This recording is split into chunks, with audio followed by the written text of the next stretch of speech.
What are your thoughts of just like when you first got in to now? Because I feel like you, with the people you would work with, some of the artists that you would be around, and shout out to Steels too, who's been killing it as a producer. I mean, that's how I found him through you. Yeah. But I always felt like you were a dope rapper who just happened to be Latino.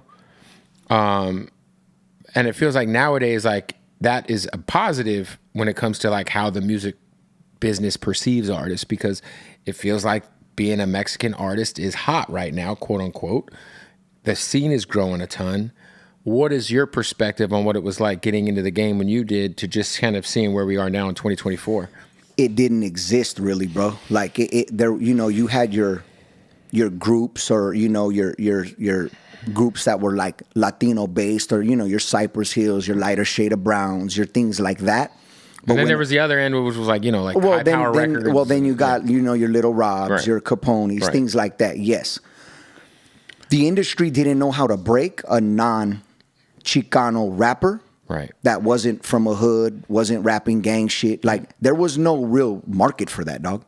I mean, even as recent as Cap G, Atlantic Records had no idea what to do with Cap G. He was the first of its kind, bro. And you know, he even had people like Pharrell, like co-signing, and had Record a lot of Uzi, you know, bro. Like he was crossing that bridge. Sure. Even though Atlanta's a little different, you know, or a lot different than Southern Cali or LA, bro. Like different politics, different situations, but the industry did not know what to do with it, bro. Right.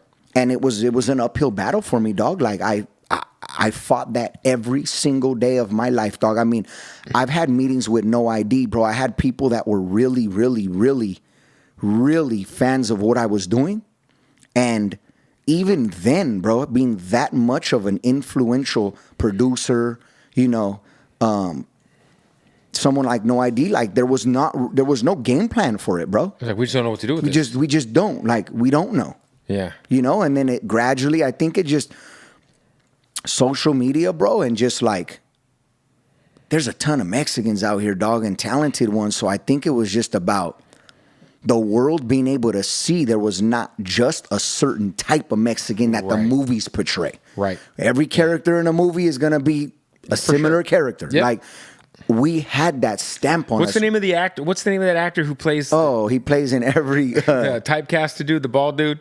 He's in Fast and Furious, and I forget Hector. It's Hector, yeah. He's Hector in every movie. He's Hector in every movie, yeah. Yeah, so that was that thing that it was like we had a hole that was created for us to try to dig out of.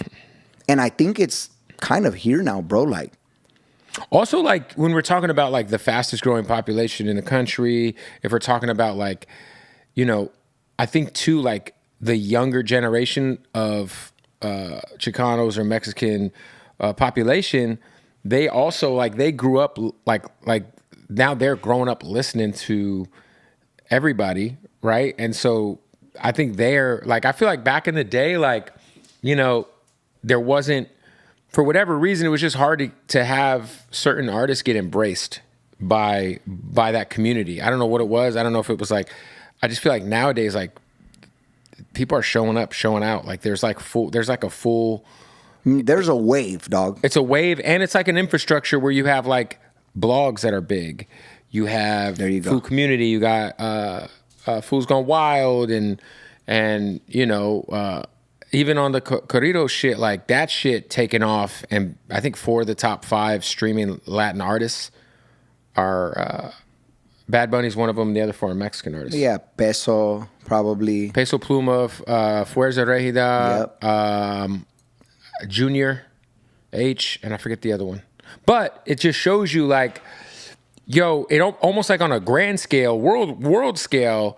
Like, reggaeton was the most consumed Spanish music, even in Mexico at times, right? So it's like, now it's like, okay, well, you know, now you got these groups that are doing traditional corrido shit, but they look like rappers. Yeah. Bro, so the young kids are embracing that shit, and they're like, this shit's dope. If you can make people want to look like you, bro, you're already on the right path. For sure. You know, the image is everything, bro. Like, it used to be traditional, the boots and the button-ups, and it was like some different type. Now, bro, you wouldn't know if he's a rapper. For sure. Or for sure. You know, in that genre of music, like.